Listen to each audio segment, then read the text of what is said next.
Here we go. Problem number 4 on the review. Says which polynomial, let me make this bigger for y'all. Which polynomial function has zeros when x equals -2, 3/4, and 5? How do we figure this out? How you going to figure out if -2 makes the function 0? If you plug it in, that factor is 0. If it makes a factor equal 0, right? So if I try -2 in this one, that'd be -4. It's definitely not going to make these -2, right? Or make these equal 0, right? So we can throw that one out. What about this one? -4 again, throw that one out. What about this one? Maybe, right? What about this one? Maybe. What should we do next? Go to the next x. Which one you want to use? 3. 5 might be easier, right? So we don't have to count these two, right? What we plug in 5 here? That's not it, is it? What do we plug in 5 here? Ooh, this looks like it might be it, right? We plug in 3/4, we would get 4 times 3/4 minus 3. What happens when you multiply a fraction by its denominator? Just leaves you the numerator and you end up with 3 minus 3. What's that equal to? 0. So D, oh yeah, D is the answer. Plug the numbers in, okay? We're going to do another one of those here in just a few minutes. For the graph of polynomial function, f of x equals 2x minus 3, x minus 4 times x plus 3, what are the x-intercepts and the y-intercepts? Well, you just told me how you find the x-intercepts. That's the zeros. How do you find the x-intercepts? That's the zeros. You figure out when the function's 0. How you going to do that?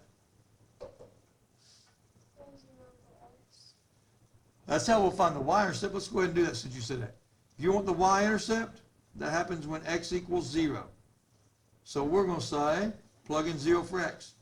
If I plug in 0 for x here, I'm just going to put f of 0. And that's going to be 2 times 0 is 0, minus 3, times 0 minus 4, times 0 plus 3. What's 0 minus 3? -3. What's 0 minus 4? -4. What's 0 plus 3?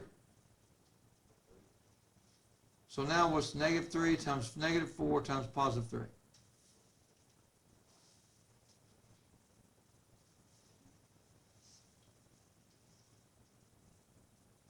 What's -3 times -4? Times 3. 36. That's 36. That's the y-intercept.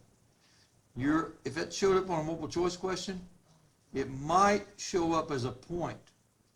The y-intercept has x coordinate 0, and the y is the y coordinate.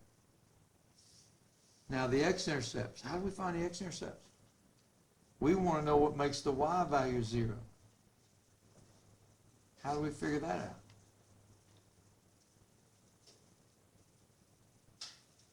If you got something times something times something, what happens if one of those somethings is 0? So we're going to take each one of these factors, set equal to 0, and solve.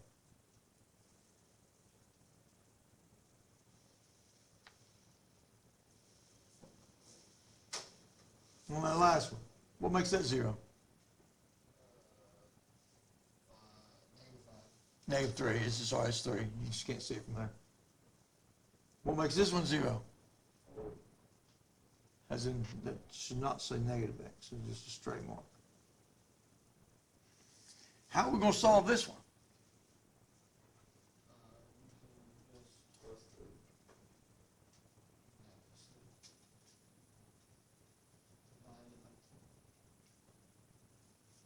And these 3 are your x-intercepts.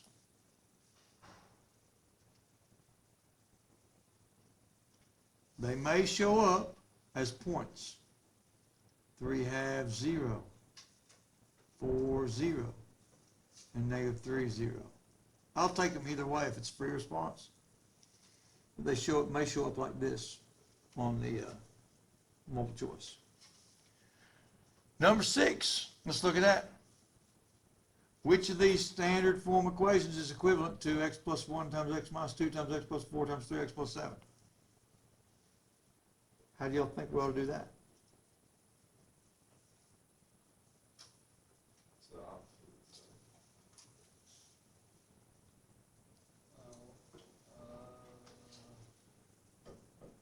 The constant's gonna be negative. Okay, how are you going to get the constant? 1 times 2 times 4 times 7. But -2, right? So that'd be -2, that'd be -8, and -56. So you said we can get the constant term by multiplying the constants together. So you got -56. That means it has to be A or C. So now we can rule out B and we can rule out, oh, sorry. D is supposed to be Sorry, rule out B and D. C's still in there, right? Okay. This one's still good and this one's still good, sorry. the difference between A and C is x, whatever, 4 to the degree of 4 and 3x to the degree of 4. Okay, Just times all the x's together. so you said we multiply these together. That'd be 3x. Should be C. That'd be C, it's gonna be 3x. So it will be C, because that leading term is going to be 3x fourth. It's going to be plus a bunch of other stuff, and then minus 56, right? Right. To get that other stuff, we would have had to multiply these two together, then multiply these two together, then multiply what do we got together, right? But if you got a multiple choice question, you don't have to do that. If it's not multiple choice, that's the way you have to do it, though. All right, one more question. We probably, what are the x and y intercepts of this graph? Now, we just did that up here a few minutes ago. How do I find the y-intercept? Y'all told me that. Put 0 in for X. Put 0 in for x. That equals, there's no y, f of 0 here. So that means we're going to plug in 3 times 0 is 0 minus, or 0 plus 8. And then 5 times 0 makes 0, so 0 minus 3. And then 0 minus 1. That's 8 times -3 times -1. What's that make? Except negative times negative makes positive 24. That's the y-intercept. It might show up on a test as 0, 24, the point. Now we got to find the x-intercepts. How do we find the x-intercepts? We got to know this. The x-intercept, Yep. it's whatever, makes them 0. So we're going to set them all equal to 0 and solve. 3x plus 8 equals 0. 5x minus 3 equals 0. And x minus 1 equals 0.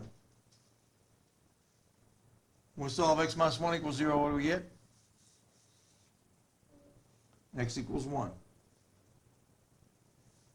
How about solving this one? Because add 3 to both sides, divide by 5 on both sides. What about this one?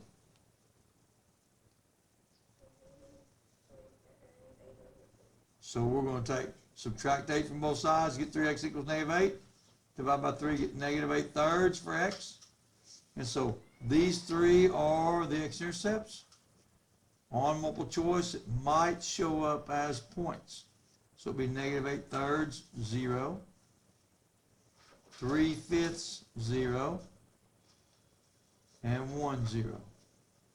I'm going to stop because we're at 9 minutes. Nobody wants to watch a 10-minute video, right?